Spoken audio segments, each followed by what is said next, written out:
সন্দেশখালীর বেতাজ বাদশা শেখ শাহজাহান 13 দিনের ইডি হেফাজতে শেখ শাহজাহান। আরো একবার জানিয়ে রাখি, 13 দিনের এনফোর্সমেন্ট ডিরেক্টরেটের হেফাজতে শেখ শাহজাহান। আর শাহজাহানের বিরুদ্ধে এবার বিস্ফোরক তথ্য এনফোর্সমেন্ট ডিরেক্টরেট। কি সেই তথ্য জানবো বিস্তারিত।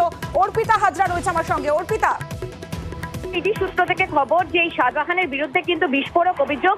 এখনো পর্যন্ত যে জমি এবং তার সাথে ভেরি দখল এবং তার যে দুর্নীতি, তার পরিমাণ শাহজাহানের বিরুদ্ধে 31,20,00,000 টাকার।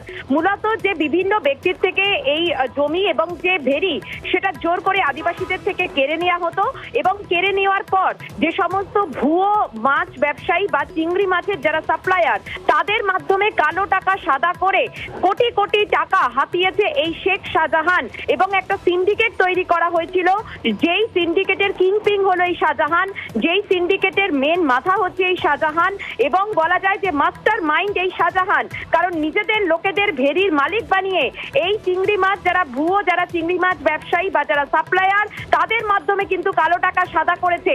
শুধুমাত্র তাই নয়, এই এসকে সাবিনা তার যে কোম্পানি, তার মাধ্যমে কিন্তু বিভিন্ন সময়ে মাছ নিলামেও বিক্রি করা হতো এবং এনাকে এবং তার সঙ্গে যেটা ইডির গুরুতর অভিযোগ যে সন্দেশখালীর মানুষের বিচারের স্বার্থে এবং দেশের মানুষের স্বার্থে ইডি কাস্টাডিতে চায়।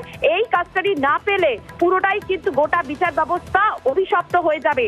এখনো পর্যন্ত 11 জনকে যারা কিনা ভুয়ো চিংড়ি এই মাছ সাপ্লায়ার, তাদেরকে চিহ্নিত করেছে ইডির আধিকারিকরা এবং বাকিদের খোঁজে তল্লাশি করবে ইডির আধিকারিকরা। সেই কারণেই আগামী 13 তারিখ পর্যন্ত ইডি হেফাজতে নির্দেশ দিয়েছে আদালত।